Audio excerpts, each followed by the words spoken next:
Hey guys, it's Colton and Lindsay here with Winning the Inner Game. Make sure to subscribe, comment, like, and share if this video helps you out. Today I wanted to talk about the ability to close to actually get a contract signed.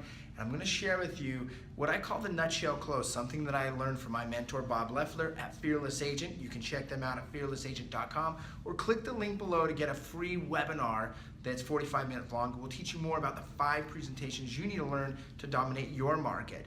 So here's what I mean by the nutshell close. How many of you, and you can comment below if this is you, you go into a listing appointment, you do your presentation, you go through the comps, you get to the end, and you don't get the contract signed. You ever experienced that before? And then as you leave, you're kind of analyzing and you realize, why am I not getting it signed? And it's because I never actually asked for them to sign it. So how can you naturally ask for them to sign the contract and make sure that, yes, you get the signature? Here's what I do, and I actually adapted a little bit from the nutshell close. And the nutshell goes like this. It goes like this.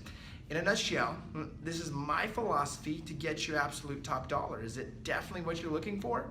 And they're going to say yes or no at that point. 99.9% of the time they say, yes, it's definitely what I'm looking for. So I ask that again a second time after I go through the contract. I always have the contract pre-filled out, and I go through it with them, not line by line, but I explain it to them so they understand what they're gonna sign. I sign the commission so there's no questions later on, and at the very end I say, in a nutshell, this is my philosophy to get your home sold for top dollar. Is this definitely what you're looking for? And they're gonna look at each other, and they're gonna look at each other, and they're like, yeah, that's what we're looking for. Awesome. Well, all we need to do now is simply go ahead and just sign the contract here, and we can get you going on your way to your new house. Isn't that cool? And they're gonna be like, oh, right? And they typically pick up the pen and they sign the contract. Usually when we do it that way, we get a contract signed every single time. But there's some steps that are really, really important when you ask the nutshell close and ask them to sign, is you gotta be able to slide the contract in front of them, number one. Number two is be willing to extend your arm out and give them the pen. Say, hey, will you please hold this for me? And get the pen inside of their hand and ask them, in a nutshell, I'm gonna do it again, in a nutshell, this is my philosophy to get you absolutely top dollar. Is it definitely what you're looking for? Because you're asking, I'm just gonna explain, you're asking, is this definitely what you're looking for? It causes them to say yes or no. When they say yes, awesome. I wish I had a pen right now. I don't have a pen. I'm right on the show and I don't have a pen. Hand them the pen, awesome. All we need you to do is just initial right here. If they say no, oh, interesting, tell me more about that.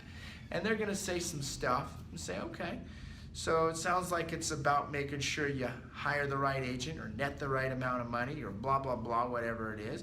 And then you use from Fearless Agent the actual objection handler track.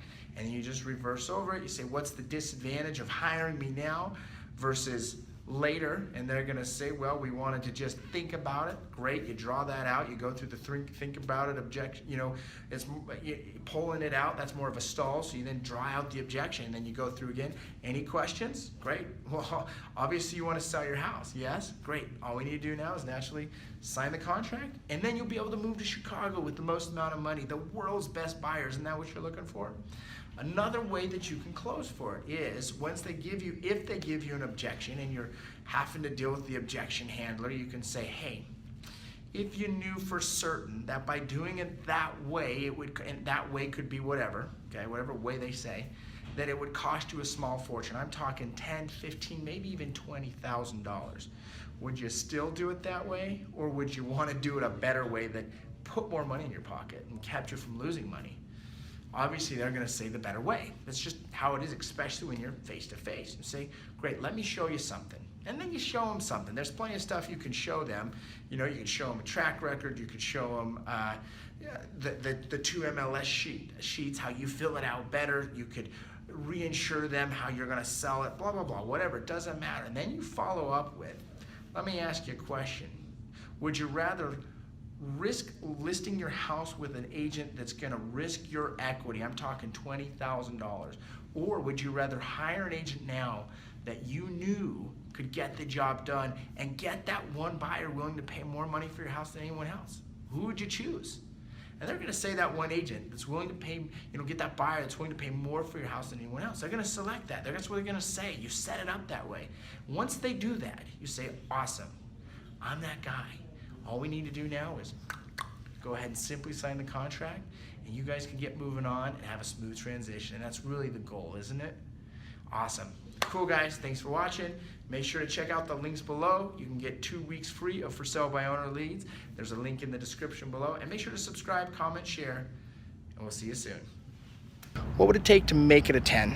Okay, and you can figure out what it is that's holding you back from living your life at a level 10. And the number one rule that I want to share with you guys today that allow you to take yourself to a level 10 life is gain clarity. Get crystal clear on what it is that you want to create.